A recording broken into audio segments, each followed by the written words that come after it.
예, 할렐루야. 오늘은 사도신경 해야 합니까?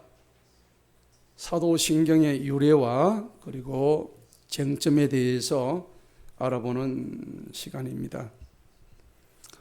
사랑하는 성도 여러분, 우리는 그리스도인입니다. 그리스도인들은 예배 때마다 사도신경과 주기도문을 암송하지요. 그 이유가 있어요.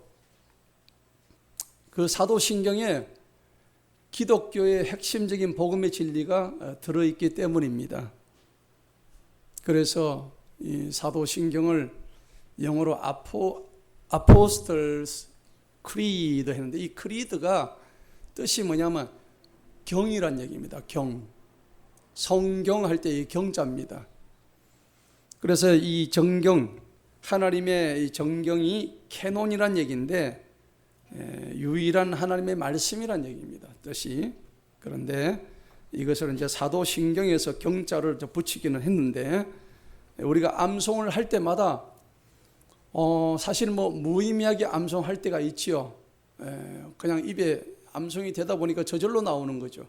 그런데 그 깊은 뜻을 우리가 생각하지 않고 그렇게 하는 경우가 많습니다만, 사실은 이 사도신경이 나올 그 당시만 하더라도 이 초대교회, 예수님이 AD 30년에 돌아가셨잖아요. 그리고 사흘 뒤에 부활하셨죠. 십자가에 죽으시고 부활하신 그 예수님이 제자들에게 다시 나타나셔서 너희는 사도행전 1장 8절에 말씀을 하시고, 내가 너희들의 성령을 부어주리니 너희는 가서 온 유대와 사마리아와 땅끝까지 내 증인이 되어라. 그 말씀을 하시고는 공중으로 올라가셨단 말입니다. 승천을. 그 뒤에 사도들이 이제 예수님이 가시니까 성령 시대가 되어서 성령을 받고 하나님의 말씀을 증거하는데 많은 역사가 일어났죠. 그런데 이 하나님의 복음이 전파되는 과정에 있어서 수많은 박해가 있었습니다. 왜 박해가 있었을까요? 그 당시는 로마 시대였거든요. 로마 시대에는 저들의 가장 그 주군이 되는 황제를 숭배하는 사상이 있었어요. 하나님보다 황제를 먼저 섬겨야 저들의 로마 제국이 유지가 되는 그러한 시스템 하에 있었던 것입니다. 그런데 이 사도신경이 그 당시에 사도들의 어떤 신조, 믿음의 조항, 조문 이런 것을 의미하는데, 사실은 사도가 지은 게 아닙니다. 사도신경에서 예수님의 12사도가 지었느냐면 그런 게 아니에요. 그냥 이름만 사도신경이다 그렇게 되어 있는데, 그보다 더 중요한 사실은 내가 사도신경을 암송을 할 때 내가 지금 무엇을 믿는지 말하는 신앙의 고백인 것입니다. 사도신경은 자신의 신앙을 고백하는 일이에요. 그렇기 때문에 사도신경이 굉장히 중요한 겁니다. 그런데 성경에는 사도신경을 암송하라 이런 말이 없습니다. 성경에는 그런 말이 없습니다. 그렇다고 해서 암송해서는 안 된다고 하기에도 이건 너무나 억지스러운 이야기입니다. 다만 사도신경이 성경보다 앞서서는 안 된다는 겁니다. 성경이 우선이란 것입니다. 바이블이 가장 우선이죠. 하나님의 말씀이죠. 그래서 전통적으로 내려왔던 이 사도신경이 성경에 잘 맞으면은 아주 훌륭한 신앙 고백문이 될 수 있는 것입니다.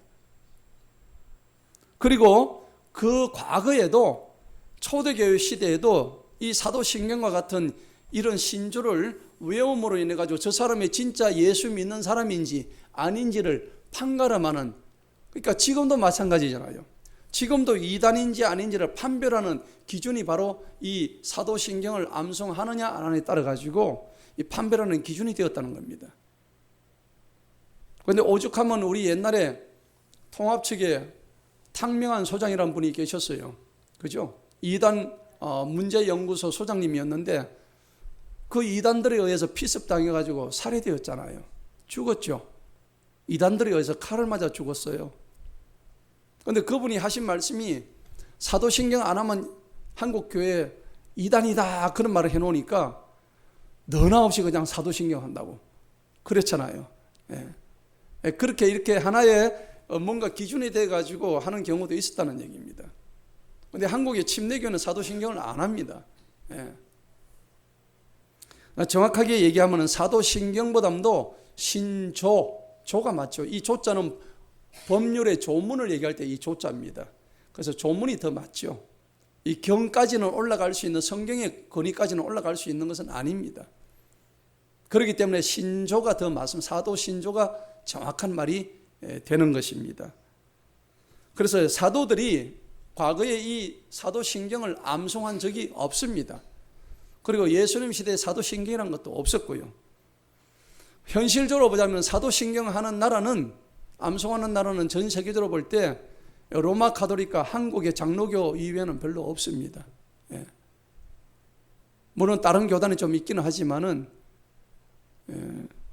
그리고 미국에 가면 미국의 주류 남침례 교단에서는 사도신경 자체가 아예 없습니다. 그래서 한국 교회의 관점으로 보면 전부 다 이단이 되는 거죠. 그죠? 이단이 아니죠. 왜냐하면은 미국의 기독교가 우리 한국의 전례가 됐잖아요. 그죠? 그런데 정작 미국에서는 남침례에서는 사도신경이 없습니다. 안 합니다. 근데 한국의 장로교에서는 이 사도신경을 하는데, 사도신경 해서 구원받고 안 하면 구원 안 받고 이런 무지한 얘기를 하시면 안 됩니다. 그러면 만일 그렇다 그러면 미국에는 새벽기도 안 하거든요. 미국 교회에서는. 그러면 한국 교회는 새벽기도를 하는데, 새벽기도 안 하는 교회는 문제가 있는 교회다. 그렇게 얘기하면 무지한 얘기입니다. 전 세계에서 새벽기도 하는 교회는 한국 교회밖에 없습니다. 이것도 1900년 초기에 길선주 목사가, 평양에 길선주 목사가 처음 만든 것이 새벽기도입니다. 아무튼 여러 제도나 교회 내의 형식, 기독교 내의 형식이나 제도에 매달리다 보면은 본질을 놓쳐버리는 어리석음에 처할 수가 있다는 것입니다. 우리는 그것을 경계를 해야 되는 겁니다. 우리가 율법에서 해방되게 해주신 예수님의 복음이 진정한 진리의 복음이 없었더라면 우리가 과연 자유할 수 있었겠습니까? 아멘? 네, 없었단 말이에요. 주님의 진리의 복음이 우리한테 다가오지 않았다면 우리가 과연 오늘 이렇게 율법에서 해방된 진정한 자유를 누릴 수 없다는 얘기입니다.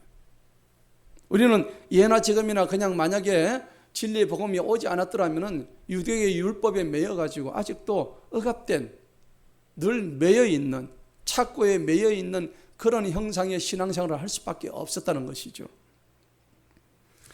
아무튼 사도신경이 문제가 있었기 때문에 이 사도신경은 처음부터 이런 오늘날의 사도신경이 아니었어요. 오늘 제가 여러분들 그걸 보여드릴 것입니다. 그리고 근래에 나온 사도신경도 계속해서 내용이 변화되고 있습니다. 변개되고 있다는 얘기입니다. 그래서 업그레이드가 계속되고 있다는 얘기입니다. 여러분, 하나님의 말씀이 이렇게 업그레이드 된다는 것이 말이 됩니까? 안 되지요. 하나님의 성경 말씀이 가면 갈수록 자꾸 변개되는 현실과 같은 거예요. 여러분, 성경이 보면은 하나님의 말씀을 1.1획도 가감하지 말라는 구절이 나오죠. 그 말이 무슨 말씀입니까? 하나님께서 선포하신 말씀은 1.1획도 땅에 떨어지지 아니하고 마지막에 하나님의 그 말씀이 다 성취된다는 것을 의미하는 얘기입니다. 여러분 믿으시죠? 네. 그렇다 그러면은 우리 이 성경이, 우리가 보는 성경이 시간이 일정 시간이 지나고 나면은 성경이 대한성서공에서 바꿔가지고 새로운 성경이 또 나옵니다. 그래서 지금 지구상에 나와 있는 여러 종류의 성경이 한 8,900가지가 된다고 그래요. 내용들이 다 의미가 다르고 그렇단 말이에요. 그러면 최초로 하나님께서 모세에게 주신 그 원문 성경은 어디 갔느냐 이거죠. 번역할 때마다 내용이 달라지고 사도신경도 마찬가지입니다. 대한성서공회에서 성경을 개정할 때마다 한국교회가 성경을 다 바꿔야 돼요. 그러면 여러분 1000만 성도라면 1000만 권이 팔린다면 거기에 관련된 이권이 얼마나 많이 있겠습니까? 그죠? 출판사들이 돈을 많이 벌어들여요. 그게 자기들의 재정이 되는 거죠. 그런 이권이 뭔가 뒤에 깔려가 있는 거예요. 거기다가 사탄은요, 이 사탄은 교묘하잖아요. 광명한 천사처럼 아주 위장을 잘해요. 여러분 6층 보세요. 지금 하용진 사무소예요. 이름을 가려버렸어요. 신천지라고 안 그래요. 광명한 천사처럼 자신의 정체를 감추고는 그렇게 나타나는데, 사탄도 마찬가지입니다. 이 땅을 사탄이 지배할 때에 내가 사탄이다 하고 안 드러냅니다. 어떻게 해요? 아주 천사처럼. 사람들이 그게 다 미혹되는 거죠. 속아버리는 거죠. 그래서 사탄의 하부 조직이라고 할 수 있는 저 유럽의 프리메이슨이라는 조직이 있습니다. 그 조직을 통해서 기독교 이 교회를 무너뜨리기 위해서 거기다가 누룩을 계속 집어넣는 거예요. 그래서 뭔가 기독교인들 중에서도 열정이 아주 대단한 사람들을 그 중에서 하나 탁 고르는 거예요.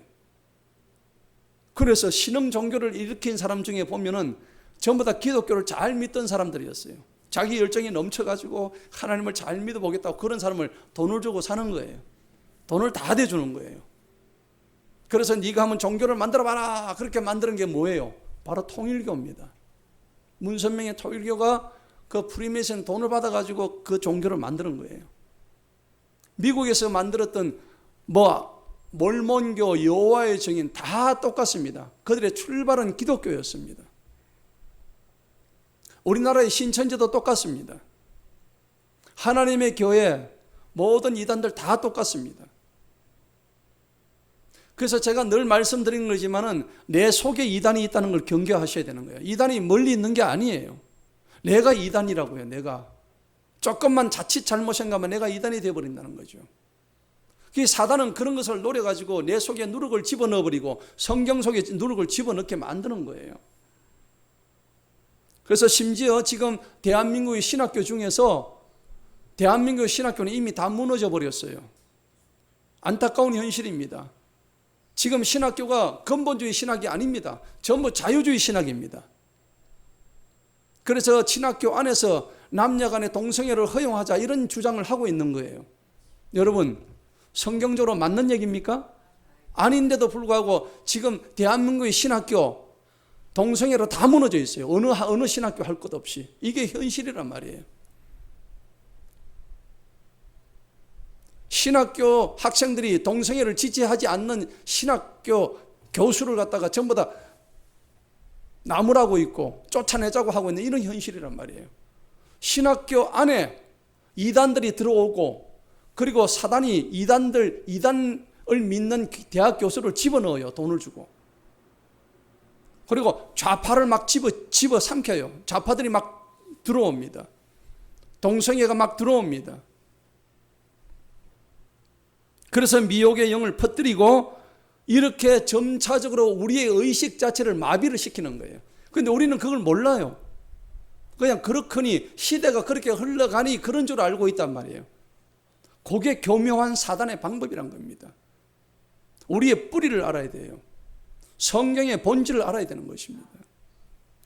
그렇기 때문에 모든 것이 성경이 모든 세상의 기준이 되어야 될 줄로 믿습니다.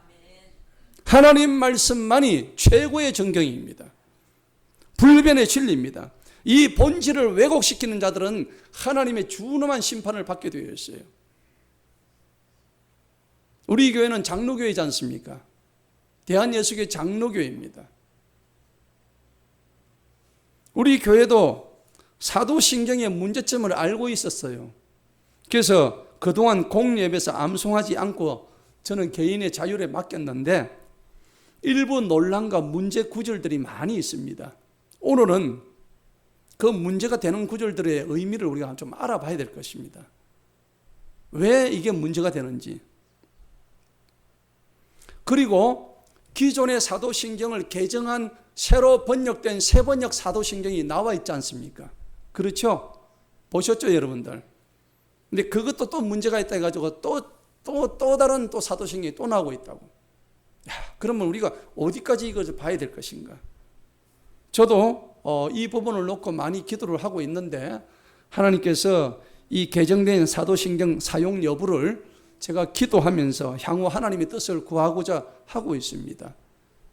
그런데 문제는 우리 기존 사도신경의 문제가 어디 있는가를 정확히 알고 있어야만이 왜 하고 안 하고를, 왜 개정된 사도신경을 해야 되는지에 대한 이유를 정확히 알 수 있는 것이에요.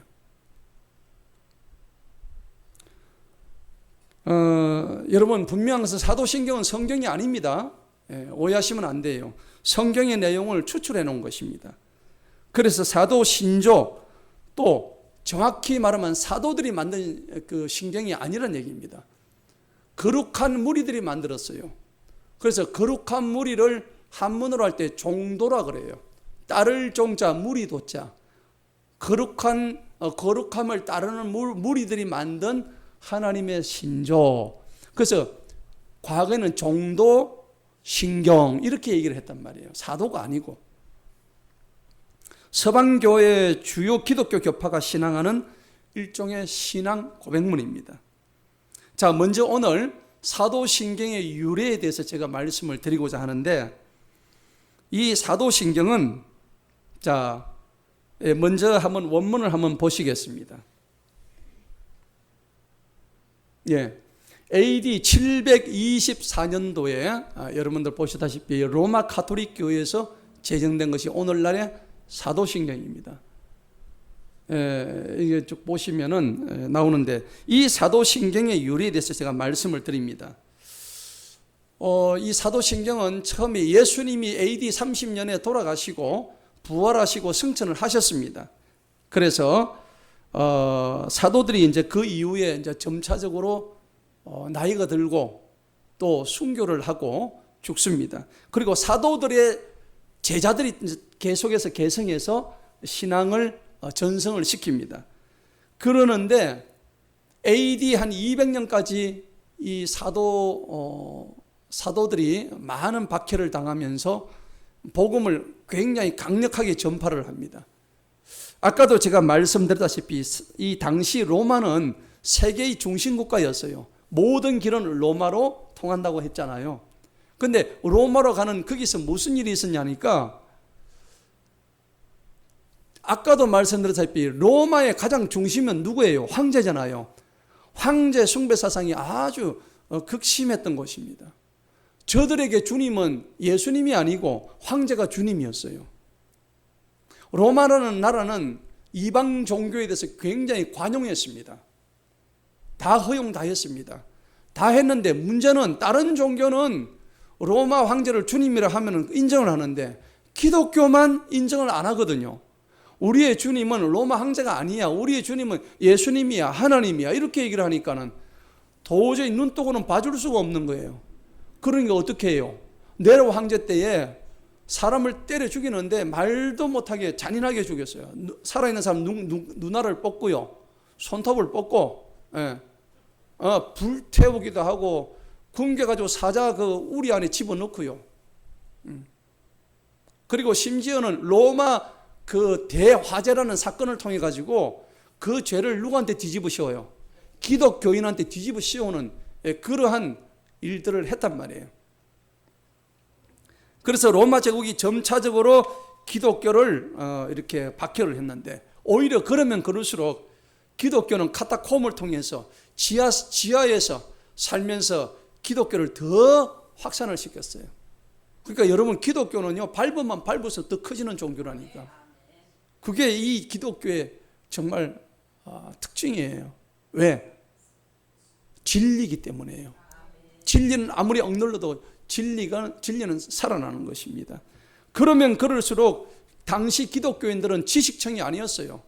가장 없는 자들, 가장 못 사는 자들, 사회적으로만 가장 낮은 자들이, 아니 어째서 저것들은 저렇게 서로 돕고, 아니 어떻게 저렇게 서로 사랑할 수가 있는가, 어떻게 저렇게 서로 어려운 사람을 도와줄 수가 있는가. 로마 지배층들이 보니까 이 기독교 믿는 사람들이 너무나 보니까는 선한 일들을 많이 하거든요. 속으로는 두려웠어요. 너무나 두려운 사실이에요. 그런데 그때 이 초대교회에서 사도신경이 필요했어요. 저들은 로마 이 군인들이 하나님을 믿는 기독교인들을 잡아 죽이기 위해서 교회 내에 잠입을 했습니다. 스파이를 침투를 시켰다는 얘기입니다. 여러분, 기존 교회에 마치 신천지가 막 위장해가지고 오듯이 말이에요. 와가지고 교회를 막 흩트리듯이. 그 당시에 로마도 똑같이 그렇게 했단 얘기입니다. 은밀히 잠입해가지고 교회가 있으면 그것을 발각시켜가지고 잡아내가지고 죽이고 이랬단 말이에요. 그때 이 사도신조라는 게 있어서 이것을 외우면은 이단이냐 아니면 적이냐 동지냐를 구분할 수 있는 그러한 역할을 했다는 겁니다. 그런데 여러분, 그 당시에 세례를 주는데 오늘날은 여러분 세례 줄 때 그냥 뭐 대충 해가지고 세례 주잖아요.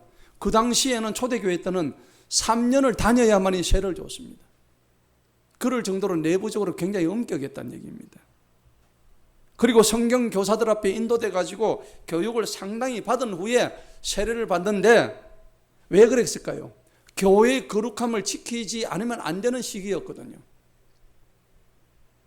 그래서 그 당시에 있었던 이 사도신경은 교회를 지켜내기 위한 거룩한 일종의 신앙 고백문이었다는 얘기입니다. 중요하죠. 그래서 사도신경이 그만큼 의미가 있다는 얘기입니다. 그리고 또 하나는 뭐냐 그러니까 이단에 대응하기 위해서 초대교회는 사도신경을 많이 애용을 했다는 얘기입니다. 초대교회는 이단들이 많이 들어왔는데 그 중에 대표적인 것이 영지주의였어요. 영지주의. 이번 신학을 하다 보면 영지주의에 대해서 많이 얘기를 듣는데 영지가 뭐냐? 영적인 지식을 의미하는 거예요. 영적인 지식을 줄여서 영지주의다 그러는데 영지주의 사상가들은 뭐냐니까 인간의 육체는 아무것도 아니에요. 이 영혼이 제일 중요한 거예요. 그래서 물질 세계를 악하다고 여기고 육체는 악하고 영적인 것은 다 선하다고 여깁니다. 그리고 진리는 어떻게 하느냐? 자신이 도를 깨달을 때 그게 진리라고 얘기하는 거예요. 예수 그리스도 진리가 아닙니다. 그들에게 예수 그리스도는 필요가 없는 것입니다. 그래서 그러한 영지주의들이 교회 안에 막 스물스물 막 들어오는 거예요. 그 여러분들 알다시피 빌립보서 골로새서 에베소서 들어오는 그 외부에 온갖 이단 잡설들이 그 당시에 영지주의들이 많이 들어왔다는 겁니다. 그래서 사도 바울은 이 영지주의를 많이 경계를 했습니다. 그래서 사도신경은 이런 이단을 간단하게 판별하는 데 매우 유용하게 쓰였던 하나의 일종의 틀이었습니다. 그러면 오늘날의 사도신경이 맨 처음 어떤 형태로 있었을까요? 이제 오늘 나오는데 뒤에 히폴리투스를 한번 보시겠습니다. 자, 이겁니다. 지금 우리가 쓰고 있는 이 사도신경이 AD 215년도 최초로 로마의 감독이었던 히폴리투스라는 오늘날 치면 이 목사지요. 이 사람이 처음에 그 사도 전승이라는 것은 1조부터 43조 굉장히 방대한 분량을 쟀는데 그 속에서 요 부분이 나오는 겁니다. 자, 저 부분이 이제 뭐라고 되어 있냐는 보니까 전능하신 하나님 아버지를 당신은 믿습니까? 지금으로부터 약 1800년 전의 이야기입니다. 이게 저 사람의 책에 나와 있는 내용이에요.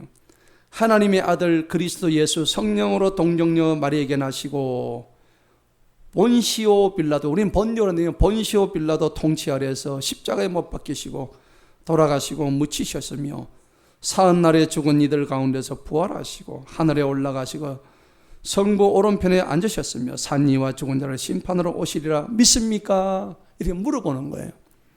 그 당시 교회에 온 사람들에게 성령을 믿으며 거룩한 교회와 육신의 부활을 믿습니까?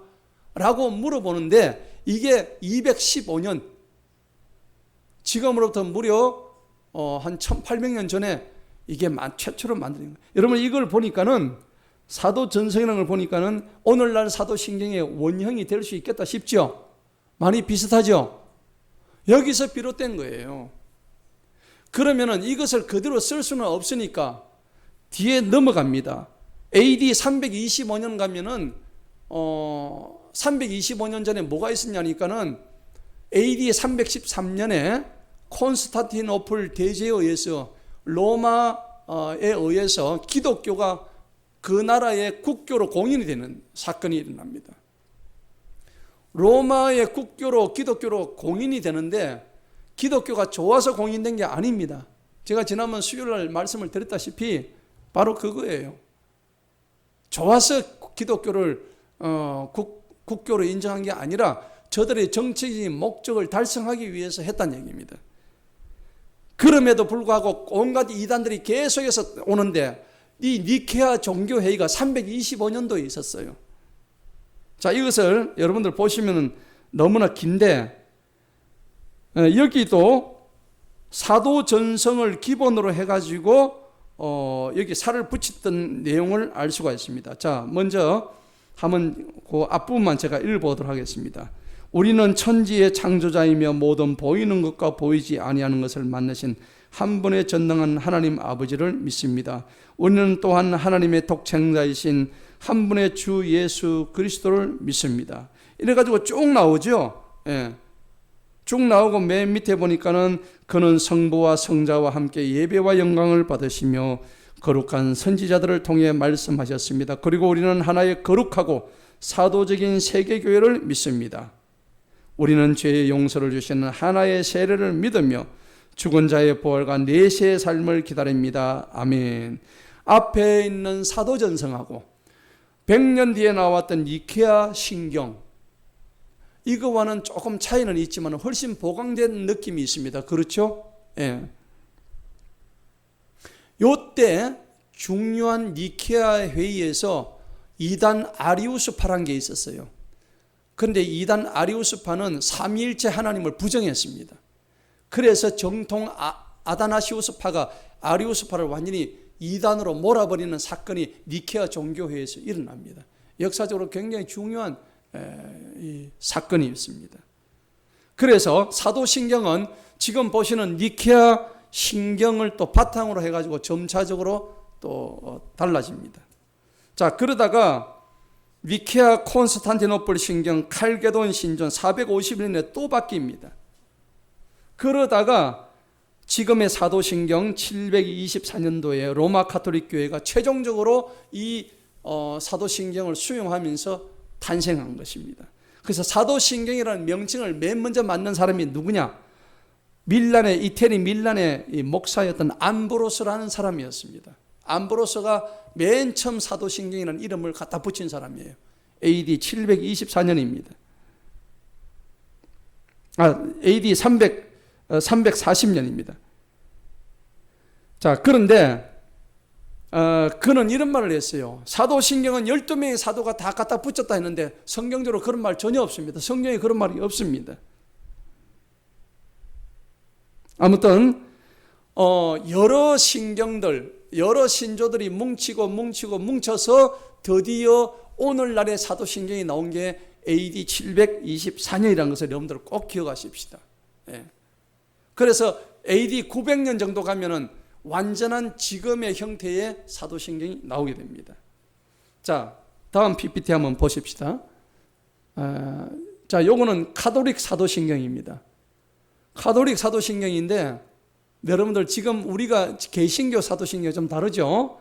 예, 천주 성부 천지에 뭐 나오는데 지금 우리하고 조금 다릅니다. 그 근본은 비슷한데 이제 요거는 나중에 제가 다시 한번 말씀을 드리도록 하겠습니다. 자, 다음 장 넘겨주세요. 자, 문제는 뭐라 그러니까 지금 저 사진에서 보시다시피 가톨릭 사람들은 성모 마리아라고 하면서 저 앞에 가가지고 절을 합니다. 절을 하고 성모 마리아 상을 숭배를 합니다. 무릎을 꿇고 지금 기도하고 있죠. 그리고 이제 그 성모상이 나오죠. 성모상에 보니까는 이제 온 우주에 가득한 마리아여, 하나님의 어머니여 이렇게 나오는데, 제가 이제 우리 집에 가톨릭 교회 찬송가입니다. 이게 제가 가톨릭 교회 찬송가인데 제가 여기서 이래 쭉 보니까는 성모송이라고 아주 많은 분량이 하늘에 여왕되어 있습니다. 예. 그래서 이게 읽어보니까 정말 끔찍합니다. 하늘의 여왕 되시는 오 마리아여 뭐 이렇게 나옵니다.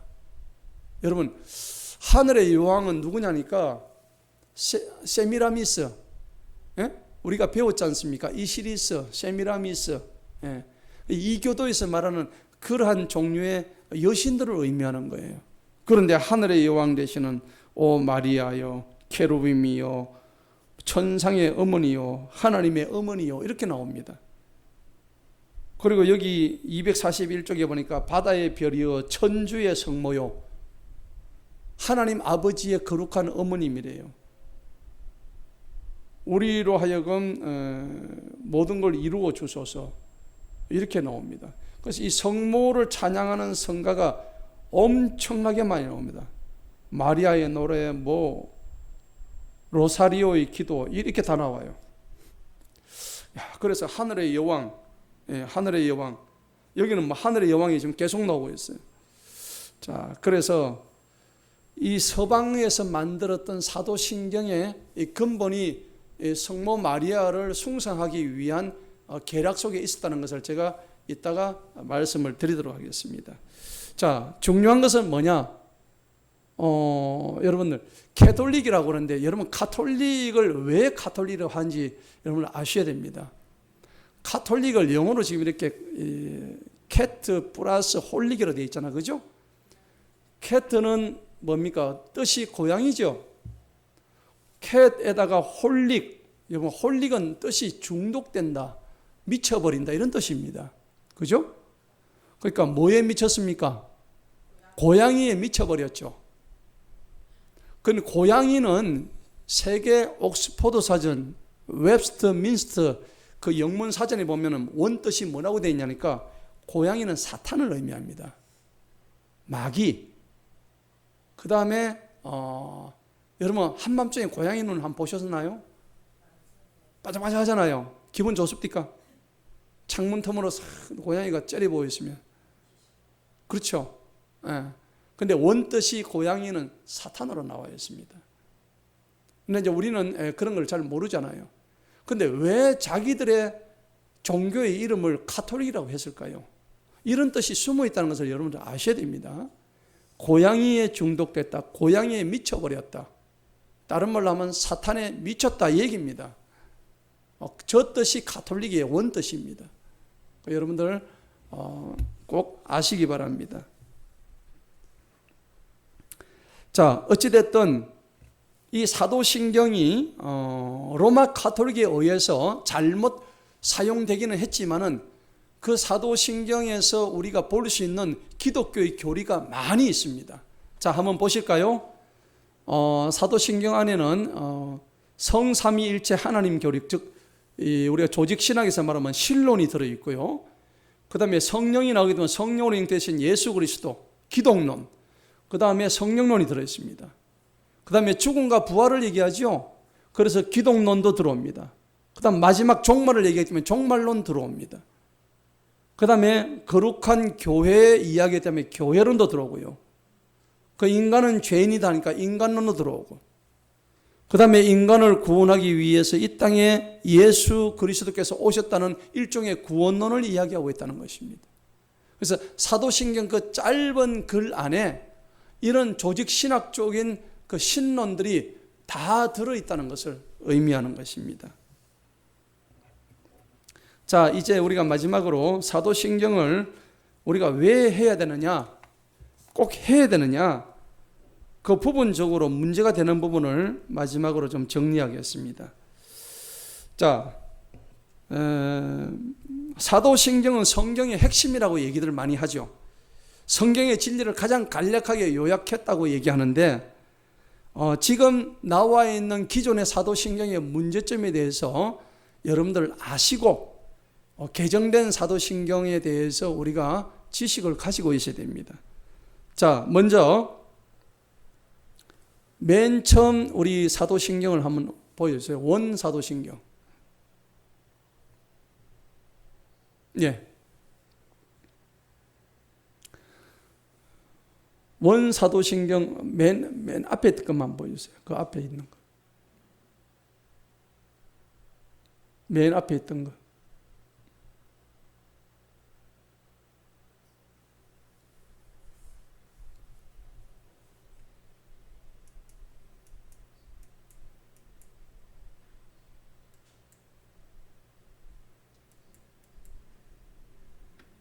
원사도신경 앞에 돼 있던 거 그거 한번 보여주세요. 없어요?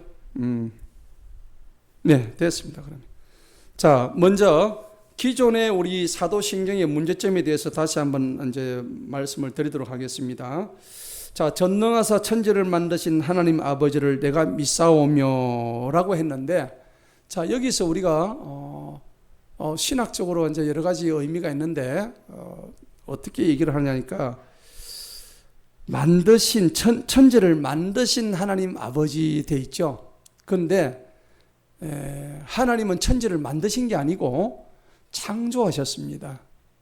그래서 창세기 1장 1절에 보면 태초에 하나님이 천지를 창조하셨습니다. 자, 창조는 영어로 creation, 없던 것을 만들어내는 것이 creation입니다. 그런데 재료를 가지고 있는 것을 만드는 것을 뭐라고 그럽니까? 그걸 만든다고 얘기하는 거죠. 그래서 그것을 make라고 그래요. 우리가 화장할 때 무슨 업이라 그래요? 메이크업이라 그러잖아요. 재료가 뭐예요? 이 얼굴이 재료예요. 거기다가 화장품을 발라서 메이크업을 하는 거예요. 그죠? 메이크 다운이 아니고 메이크 해가지고 업을 시키는 거예요. 그래서 화장을 메이크업이라고 하는 거죠. 그래서 원래 아무것도 없었던 것을 만든 것을 창조라 그러고, 그런데 있는 재료를 가지고 만드는 것을 만듭니다. 메이크라고 얘기하는 거예요. 그런데 하나님의 창조를 아주 교묘하게 부인한 겁니다. 저것은 원문에는 창조로 되어 있는데 만들었다고 바꿔버렸습니다. 여러분, 우리가 할 때도 그것은 알고 하자는 얘기입니다. 아셨죠? 예, 알고는 하자는 얘기입니다. 그냥 뜻도 모르고 하는 게 아니라, 그래서 창세기 1장 1절에 보면 그 말씀이 나오죠. 그 다음에 창세기 1장 27절에 나오고, 그 다음에 창세기 2장 3절에서도 하나님께서 남자와 여자를 창조하시고 그랬단 말이에요. 그 다음 두 번째가 뭐냐 그러니까, 그의 외아들 우리 주 예수 그리스도인데, 이 외아들이 틀렸습니다. 왜냐하면 하나님은 외아들을 두신 게 아닙니다. 외아들이라고 하면은 여러분들, 나무집에 아들이 하나 있는데 그게 외아들이에요. 외아들이면은 다른 애는 아무도 없다는 얘기죠. 맞죠? 그러면 성경적으로 이게 과연 맞는 말일까요? 아니죠. 요한복음 1장 18절에 보면은 우리가 예수님을 믿음으로 말미암아서 우리 다 그분의 아들이 됐죠. 그러면 예수님이 외아들 같으면 우리는 아들이 아니란 얘기죠. 그게 아니죠. 그래서 이것은 정확하게 성경의 원문에 뭐라고 되어 있냐면까, only son, 외아들이 아니고 the his only begotten son이래 된 말이에요. begotten son이 무슨 말이냐면은 독생자란 얘기입니다. 독생자 예수 그리스도시다. 독생자란 뜻이 뭘까요? 홀로 독자 살생자입니다. 예수님은 하나님의 외아들이 아니라 홀로 스스로 살아가실 수가 있는 분이란 얘기입니다. 아멘? 예.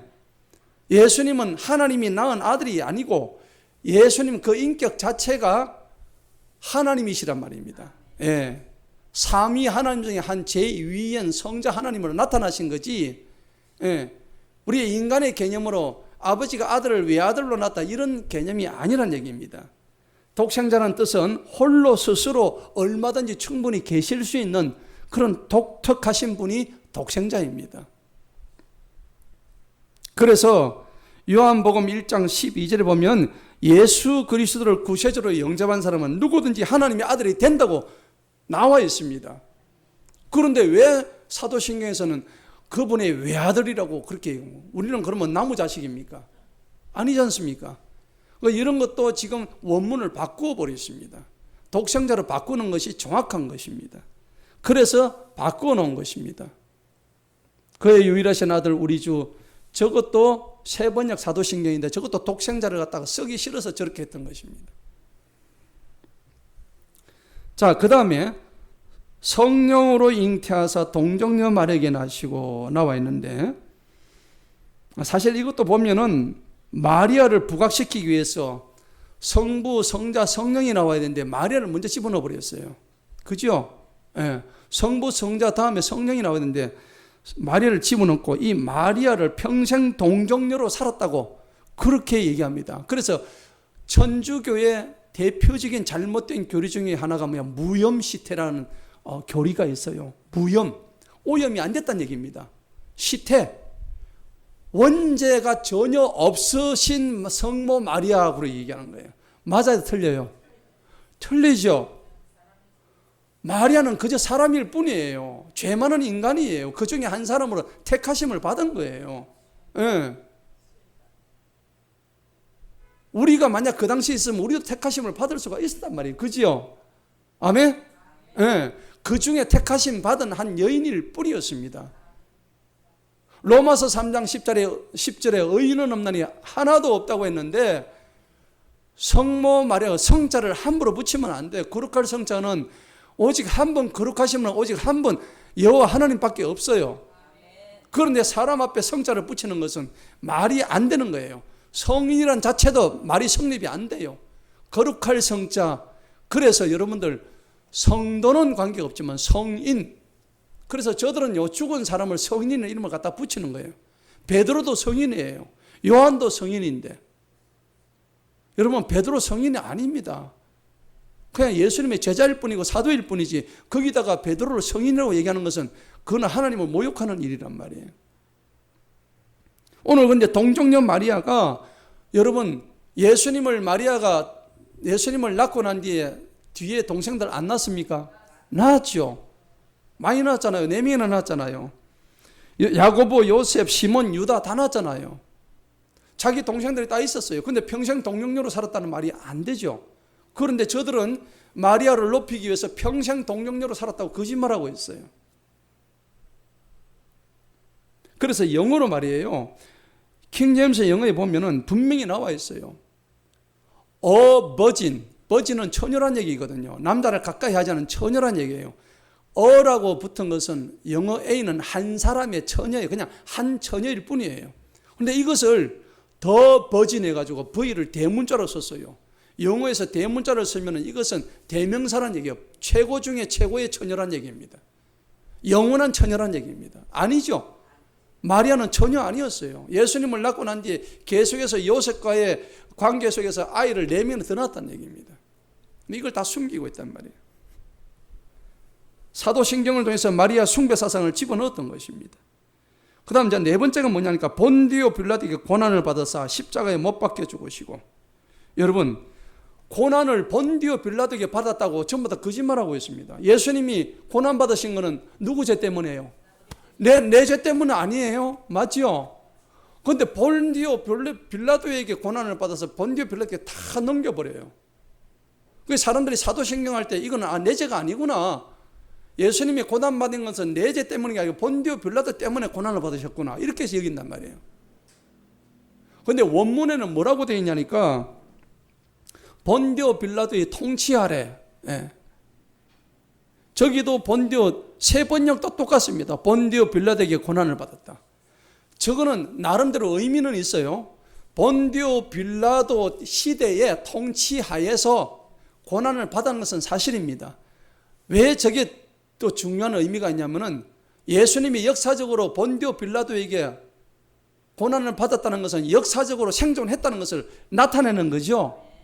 예수님은 신화적인 존재라고 거짓말하는 사람들인데 저런 사도신경에 보면은 본디오 빌라도가 역사적인 실존 인물이잖아요. 그럼 예수님도 실존적인 인물이기 때문에 본디오 빌라도 고난을 받는 게 맞단 말이에요. 그런데 정확하게 얘기하자면은 본디오 빌라도에게 고난을 받았사가 아니라 본디오 빌라도가 총독으로 있을 때에 고난을 받았다. 누구한테? 유대인한테 고난을 받은 거예요. 맞죠? 좀 더 정확하게 얘기하면은 그렇게 가야 된다는 말입니다. 근데 그걸 다 삭독해버렸어요. 그래서 예를 들어서 사도신경을 안 믿는 사람들 저걸 암송을 할 때는 예수가 내 때문에 고난받은 게 아니고 본디오 빌라도한테 고난을 받아서 죽었구나. 이렇게 생각하다니까요. 여러분 요한복음 19장 4절에 보면 빌라도는 오히려 예수님한테서 죄를 발견하지 못했다고 얘기하고 있어요. 맞죠? 자기 아내도 꿈에서 분명히 그랬습니다. 저분한테서 내가 죄를 찾아볼 수가 없다. 당신 저 사람한테 벌 주면 안 된다. 자기 아내가 그런 말까지 했어요. 심지어 헤롯조차도요, 헤롯한테 보냈다면 헤롯도 나도 저 사람이 죄가 있는지 나는 모르겠다. 저 예수한테는 난 죄를 찾아본 적이 없다. 그런데 어떻게 해요? 그 유대인들이, 그 악한 유대인들이 저 바라바를 살려주고 예수를 죽여라. 그러니까 예수님한테 손깍지를 하니까 이 자기의 통치권이 침해받을까 두려워서 어떻게 해요? 아무 죄도 없는 예수님을 십자가에 형에 처형을 시키는 사람이 본디오 빌라도예요. 우리가 받을 교훈은 뭐냐? 우리가 그 자리에 있었으면 우리도 본디오 빌라도처럼 그렇게 해서는 안 된다는 교훈은 얻어야 되는 거예요. 여러분, 신앙 고백을 외운다고 구원받는 거 아닙니다. 상관없습니다. 신앙 고백 안 하더라도 수많은 교회들이 구원 다 받고 있습니다. 이거 하고 안 하고 중요한 게 아니에요. 여기에 매달릴 필요가 없어요. 안 한다고 해서 자랑사업을 할 것도 없다는 얘기입니다. 한국 교회가 뜻도 모르고 무조건 암송하고 있는 이 사도신경의 문제점을, 명점을 우리는 정확히는 알고 암송을 해야 된다는 얘기입니다. 구원은 예수님이 십자가에서 죽으심이 나의 죄를 위해서 내 죄 때문에 죽으신 것이지 본디오 빌라도에서 고난받아서 죽으신 게 아니란 말이에요. 분명한 것은 빌라도에게 고난을 받아서 십자가에 죽었다는 것은 구원관에 대한 잘못된 인식을 심어주기 위한 사단의 계략이 이 속에 있다는 것을 아셔야 됩니다. 그 다음에 성령을 믿사오며 라고 되어 있는데, 사실은 성경 66권을 다 찾아봐도 성령을 믿으라는 얘기는 없습니다. 주 예수를 믿으라 이런 말은 있지만 성령을 믿으라는 말씀은 없습니다. 성령은 뭐냐? 성령은 충만히 받아야 되는 그런 분이에요. 우리는 성령이 오심을 사모해야 되는 그런 거룩한 영입니다. 하나님의 거룩한 영입니다. 성령은 믿음의 대상이 아니고 우리를 깨닫게 해주시고 인도해 주시는 하나님의 영이십니다. 그런데 사도신경에서 이런 오류를 갖다가 계속적으로 얘기를 함으로 인해 가지고 우리가 믿는 것은 주 예수 그리스도를 믿으라. 그리하면 너와 내 집이 구원을 얻으리라. 성령을 믿으란 말은 없습니다. 우리 성령을 받아야 돼요. 충만히 받아야 되는 것이에요. 그리고 내가 너희에게 성령을 부어준다고 하나님이 말씀하셨어요. 할렐루야. 그 다음에 이제 거룩한 공예라는 것이 있습니다. 이 부분이 가장 웃기는 얘기죠. 가톨릭 성도들이 신자들이 제일 이 개신교 신자들 보고 비웃는 부분이 이 부분입니다. 가톨릭 거룩한 공예라는 게 원문이 뭐냐면 The Holy Catholic Church라고 되어 있습니다. The Holy, 거룩하다는 얘기입니다. 거룩한 로마 가톨릭 교회와, 원문이 원뜻이 그거예요. 우리는 거룩한 공예와 성도가 서로 교제하는 것과 이러는데, 그 거룩한 공예가 원뜻이 로마 가톨릭 천주교회를 의미하는 것입니다. 그러니까 자기들이 큰 집이라고 할 만도 하지요. 너거는 우리 작은 집이다. 우리가 큰 집이야. 로마 가톨릭 천주교가 그렇게 얘기를 하는 거예요. 우리는 뜻도 모르고 이제 그렇게 얘기를 하니까.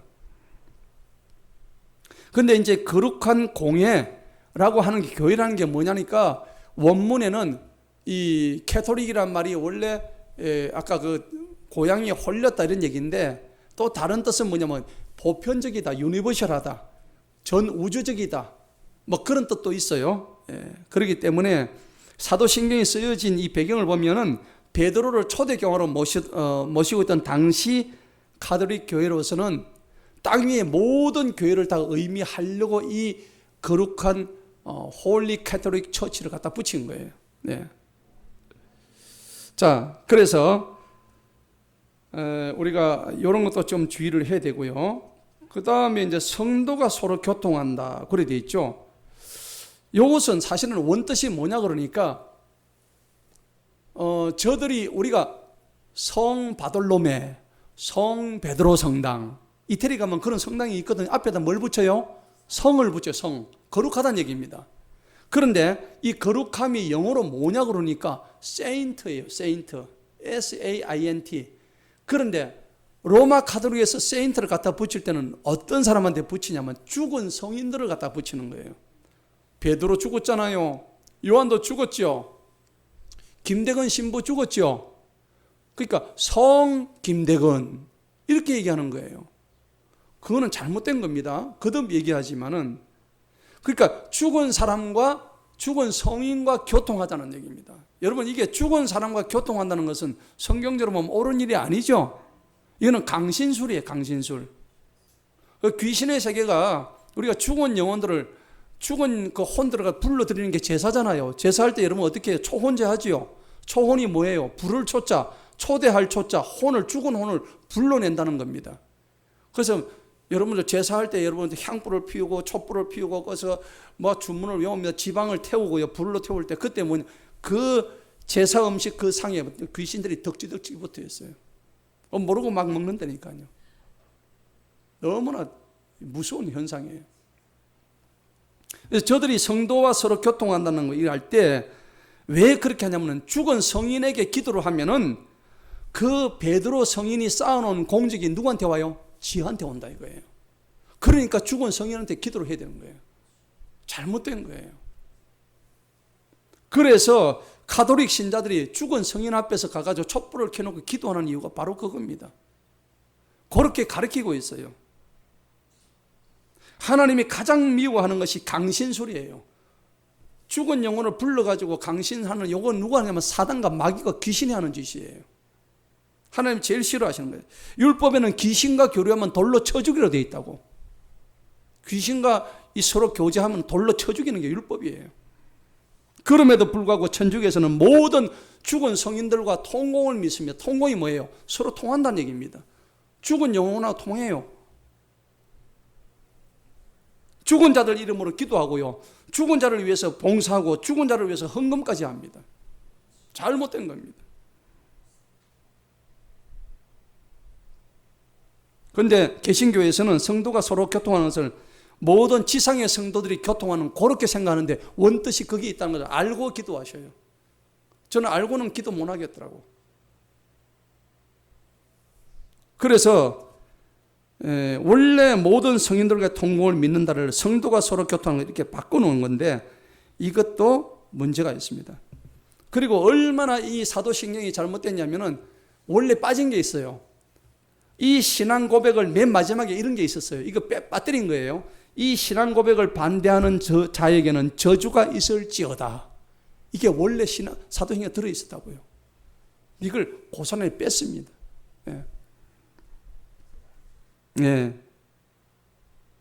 그리고 뭐 지옥에 내려갔었다는 문구도 원문에 있었지만 이걸 또 삭제를 해버린 거예요. 예. 근데 예수님께서 죽으신 후에 분명히 지옥 가셨다는 증거가 성경에 많이 나와요.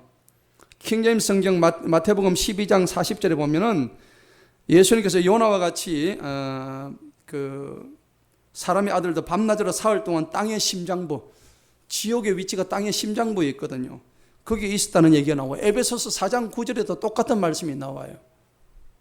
그리고 시편 86편 13절에는 내 혼을 지극히 낮은 지옥이라고 되어 있어요. 킹제임스 성경에는 지옥이 영어로 헬로 되어 있거든요. 헬이 지옥이잖아요. 땅의 가장 낮은 중심부가 바로 지옥이 땅에 있다는 것을 말씀하고요. 여러분, 지옥이란 말이 뜻이 뭐예요? 땅지자 감옥 옥자죠. 지옥이 뭐냐면 땅에 있는 감옥이란 얘기예요. 하늘에 있는 게 아니고 지구의 중심부에 있다는 것을 성경이 말씀하고 있습니다. 자, 그리고 이제 절이로서 산 자와 죽은 자를, 여러분 절이가 무슨 말인지 아세요? 일이 절입니까? 그게 아니죠. 절이란 것은 저기로부터 이런 뜻입니다. 옛말이죠. 저기로부터, 그곳으로부터 산자와 죽은 자를 심판으로 오시리라. 그래서 우리가 이거 알 수 없는 말들을 신앙 고백으로 주문해 얻어서 하는데, 이것도 로마 카톨릭의 상징주의 영향에서 비롯된 것입니다. 네. 이 말은 예수님이 하늘에 올라가신 그곳으로부터를 의미하는 겁니다. 저리로서가. 자, 오늘 말씀의 결론을 맺겠습니다. 제가 이 말씀을 드리는 것은 사도신경 하지 말자는 얘기가 아닙니다. 우리가 하더라도 이 원뜻을 알고는 하자는 얘기입니다.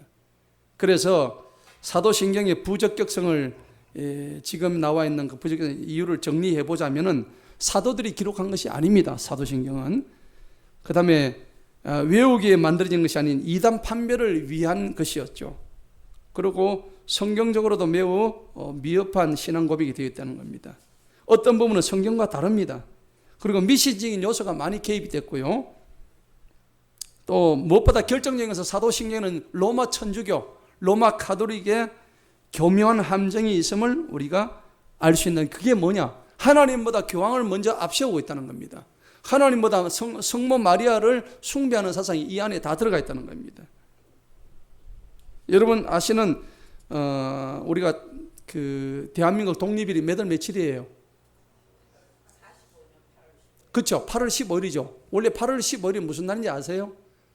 성모가 성모 마리아가 승천한 날이 8월 15일이에요. 그 미국에서 일본에 항복을 요구하는 날을 왜 8월 15일로 잡았나니까 그거 보면 비사가 다 나와요. 마리아가 승천날을 한 날을 기념하기 위해서 거기다 핵폭탄을 터뜨리는 거예요. 원자폭탄을. 그 다음에 여러분 크리스마스는 왜 12월 25일인 줄 아세요? 그날은 원래 무슨 날이냐면은 일장기가 태양신이잖아요. 안에 태양이 이글거리고 있죠. 태양신을 로마에서 이교 숭배하던 날이 12월 25일이에요. 이 날을 크리스마스 날로 삼은 거예요. 우리 예수님은 12월 25일 태어난 게 아닙니다. 예. 제가 지난번에 크리스마스 날짜에 대해서 한번 얘기 드렸잖아요. 그죠? 이러한 비성서적인 교리를 삽입해서 많이 우리를 혼돈스럽게 한다는 겁니다. 자, 아무튼 제가 오늘 이 말씀을 드리는 것은 우리가 사도신경을 분명히 알고 하자는 건데, 오늘 그래서 제가 주보를 잠시 한번 펴보시기 바랍니다. 3면을 보시기 바랍니다.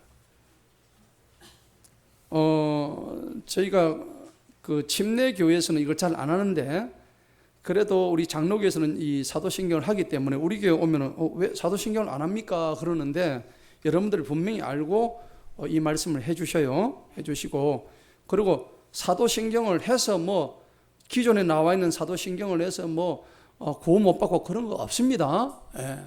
안 하면은 뭐 구원 못 받고 하면 구원 받고 그런 거 전혀 없습니다. 예. 이것은 우리의 신앙을 고백하는 문제예요. 그런데 기왕에 하면은 올바르게 하자는 얘기입니다. 그래서 저도 우리가 만약 사도신경을 하게 된다면은 여기서는 침례교회에서 나오는, 침례교회가 그나마 좋은 게 뭐냐니까 별로 누르게 안 들어간 교단 중에 하나입니다. 정통 교단 중에 하나고, 미국의 주류 교단이 남침례 교단입니다.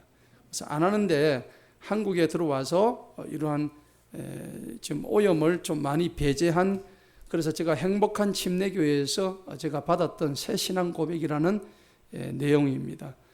자, 이것을 한번 읽어보고 여러분들 앞으로 이 새 신앙 고백을 우리 교회에 적용해서 할지 한번 깊이 기도하면서 그렇게 결정해서 또 우리의 신앙 고백을 할 수 있으면 또 하도록 하겠습니다. 자, 이거 한번 읽고 다 같이 뜻을 생각하면서 예배를 마치도록 하겠습니다. 다 같이 읽습니다. 시작. 나는 전능하신 삼위일체 하나님 천지의 창조주를 믿습니다. 나는 그의 유일하신 독생자 우리 주 예수 그리스도를 믿습니다. 그는 성령으로 잉태되어 동정녀 마리아에게 나시고 아버지 하나님의 뜻으로 고난을 받아 십자가에 못 박혀 죽으시고 장사된 지 사흘 만에 죽은 자 가운데서 다시 살아나셨으며 하늘에 오르시어 전능하신 아버지 하나님 우편에서 일하시다가 그곳으로부터 살아있는 자와 죽은 자를 심판하러 오십니다. 나는 성령을 모셔드리오며 거룩한 교회와 성도가 서로 친교하는 것과 죄를 용서하신 것과 몸이 예수님처럼 다시 사는 것과 천국에서의 영생을 믿습니다. 아멘. 자, 여기 보니까 죄를 용서하신 것 했죠. 죄를 사하여 주시는 것과라고 되어 있는데, 이것도 우리는 주 예수 그리스도를 믿는 즉시 우리는 죄를 용서받은 걸로 믿으시기 바랍니다. 해주시는 것을 믿는 것이 아니라 우리는 믿는 즉시 우리 죄의 용서함을 받은 존재입니다. 할렐루야. 이것도 애매하게 또 말을 처리해가지고 우리로 하여금 내가 죄를 용서받았는지 안 받았는지 이것도 헷갈리게 만드는 것이 기존의 사도신경이 문제였다는 겁니다. 자, 그리고 몸이 다시 사는데 누구처럼요? 예수님처럼 살아야지 저 마귀처럼 살면 안 되잖아요. 그래서 예수님처럼을 집어넣은 거예요. 그 다음에 영생인데 영생도 지옥에서의 영생이 있고 천국의 영생인데 이것도 천국에서 영생한다는 걸 분명히 집어넣은 겁니다. 굉장히 성경적입니다. 자, 그래서 이 신앙 고백을 여러분들 이제는 버리지 마시고 만약에 하시게 되면은 기존 거 하셔도 관계는 없습니다만은 기왕에 하시려면은 이것을 갖다 놓고 여러분들 성경에 끼워놓고 버리지 마시고 그래서 사도신경을 새로운 이제 앞으로 사도신경을 하지 않고 새 신앙 고백이라고 하겠습니다. 그래서 우리 교회에 적용하게 되면은 이런 방향으로 할 거니까 여러분들 그렇게 하시고 기도해 주시기 바랍니다. 기도하겠습니다.